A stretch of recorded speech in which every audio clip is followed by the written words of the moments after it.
Hey guys, this is Keaton on Cars, back with another long form video of a delivery.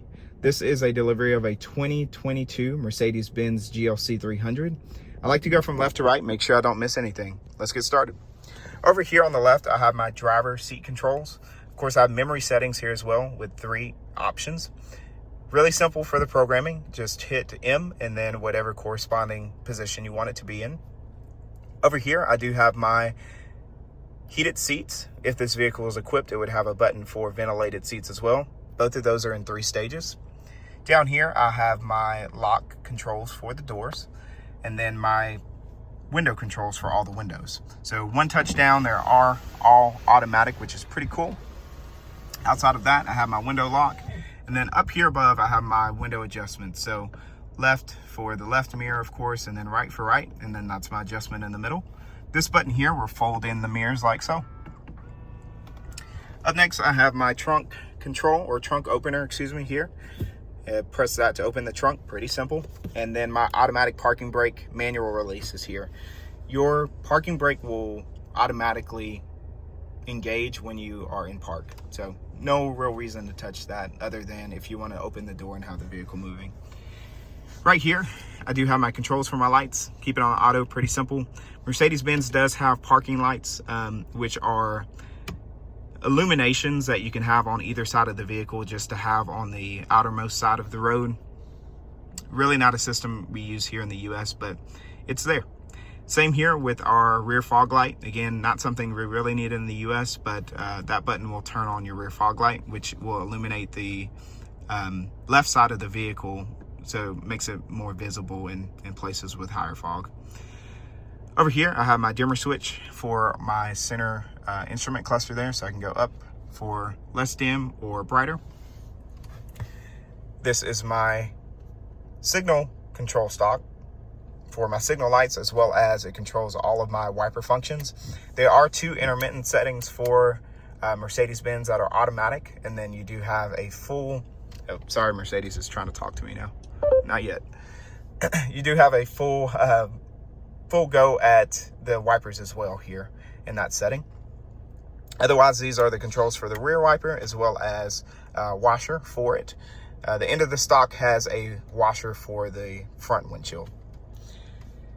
Moving here to our steering wheel. On the left side of the steering wheel, it controls that center screen there. So on the left, I have a small trackpad. I can go left to right, up and down, go through the trip computer, as well as different options in terms of driver assist and navigation, things of that nature. When in doubt, hit the back button, but otherwise you have your cruise control settings here. Pretty self-explanatory. Turn it on, set. If this vehicle was equipped with Distronic, there'd be options for distance setting and things like that as well. Over here to our right, we do have our controls for this center screen here, which is called MBUX. This again has a trackpad that goes left to right, up and down to control that center screen there. When in doubt, go home again. And then our volume controls and Bluetooth controls. Here's voice activation as well, and I can program a memory if I'd like. This center screen here controls MBUX, which is Mercedes-Benz user experience or interface. It is touchscreen now. In our earlier models, it was not, so it was a great added addition. Down below, I do have my climate controls. Again, pretty self-explanatory, pretty simple. Sync will bring the temperatures back to the same on the passenger and driver side, and bring it back to the driver's side setting. I can also go into a deeper climate menu as well too if I hit the menu button. Down below here, I can hit for telephone, of course. That gives me my Bluetooth controls. Nav will take me to my map if it's installed, or if I have Apple CarPlay active, it will take me to my Apple Maps, Google Maps, whatever I have up at that time. Radio, media, pretty self-explanatory, but this car button here will take you to car options. Again, I can program a favorite, and then I have my hazard buttons there.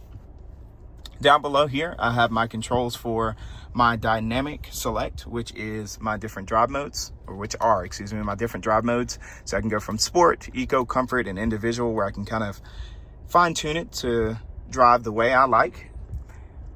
Parktronic here this button here is for parktronic, or to turn it off. These are your parking sensors. That button will, when it's red, will actually turn the system off. So the sounds won't alarm. M will take you to manual mode, where you can control your transmission with these shift stalks here.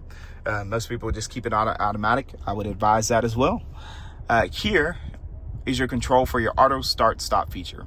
So the vehicle as standard comes with an auto start stop feature, which will turn the vehicle